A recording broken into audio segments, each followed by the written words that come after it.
بله ما ددمك كندا دو سعيد هيجا وانداكرن سعيد يوسف كروجا بيستو شش مهاديان وفات کربو ایروژی روژا 4 ماه پنجان هنرمند دلال سعید گاباری واندادک هر دو جی دستونین گلکی مزن ین هنرا کردی بون ایرو ساعت 4:53 سر سبه زو تلفونا پسمام سعید گاباری ابراهیم گاباری جمراهات جخو شیار بوم تلفونین 2 ساعته ده هم باش دزانن خبر نخوش بخوراتینن من زانی بو که سعید کوچا داوی کریه براستی جی از نزانم از چل سر باوی بکس بیجم جوارا چوناوی بگمان گلکی زوبو هونجی به که باش دزانن دما ندما کوچاوی بو هین 64 سالی بو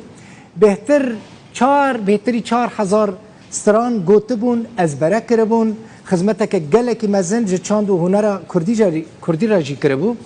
ذاکره یا ویجی بگمان گلکی بهیز بو پشتی 15 سالان جاره یکمین دما که از دیتم گوت دل بخوی نفتوی یک سر دنگ من ناس کر ده آرشیفا روداوی ده جی از پروگرام که وی راست هاتم تیدا ده بیجه دست پیکام من یا هنری لگند گرزین دست پیکر لهادی بهلوی و دمه دست آلیکاری وی کربو اولوی دمه الوردی تبو لوی گندی ده بیجه وی گلکی آلیکاری من کر از بگلک هنرمند نهیجا دام ناس کرن و جیرا بویه پشتک باش ایرو سعید گاباری جناوا ما باردکه 8 کرو کچن خواه و گل کرد لپی خود هیله بلا سر مال باتاوی و سر محمویان ساغبه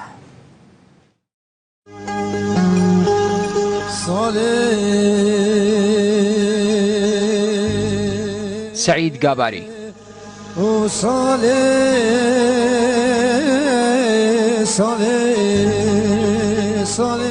دوای مانەوەی دەڕۆژ لە ژێر چاودێری چڕ بەهۆی شێرپەنجەی سیەکانیەوە لە شاری هەولێر گیانی لەدەستدا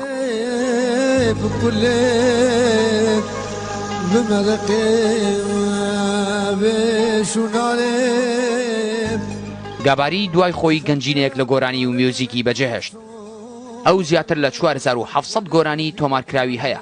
زۆربەی گۆرانیەکانی هۆنراوەکانی هەردوو هۆزانفانی نێوداری کورد جگەرخوێن و سەیدایە تیرەش بوون جار تقول سري متيشي نكرت شك يعني ما تقول سري تتيشي تشكل بسيطة باشي سري وقال كي اشياء معاني صار تختار هناك تختار قلت سرطان البشكيدية طبعا الجغار ابو يعني ما تصوران اي بالبلد الشادي هلا وربك في ضان درد مقران اي برابرينا مكوره گۆریتە بتنجەر گودلو مێلاک و هەمجان سعید گاباری نزیکەی 50 ساڵ بوو گۆرانی دەوت چەند گۆرانی بێژێکیش گۆرانیەکانی ئەویان گوتۆتەوە سالار گاباری کە 20 ساڵە لەگەڵ سعید گاباری بووە لە ژێردەستی ئەو بووە بە گۆرانی بێژ دەڵێت سعید گاباری هەرگیز نامرێ سعید گاباری نەمرێ سعید گاباری هەر ئەس دەبێژم یانی ساغە گۆرانیەوی یعنی بالبلێدی شادی نامرە هەبەت او گورانی گوتنه سر پشمرگا نامره او گورانی گوتنه سر اوینیه نامره سعید گاباری دل هر یکی کرده یا دل هر یکی پشمرگه ده دای از دجنگم پشمرگه کی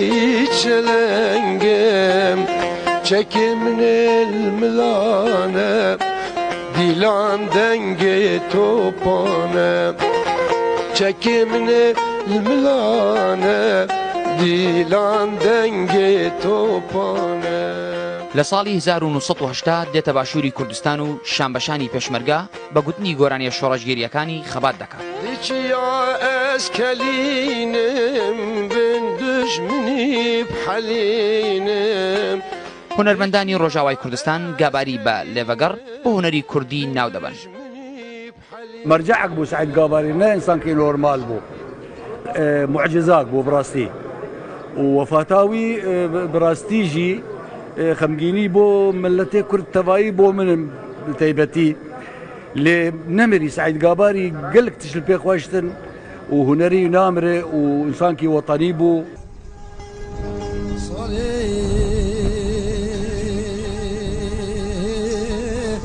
نسكت بدرد ميلاد تك غريبية بخذت شنمايا كوز بمري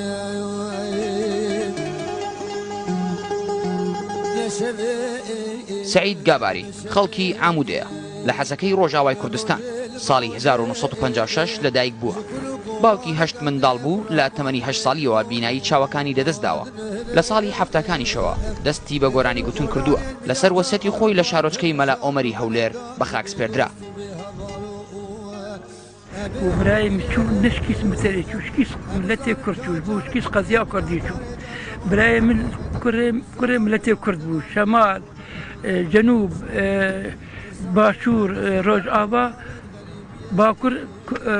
كرة كردا قشي بو وأجهدي مش خده خده تعالى موي قشي عفو بك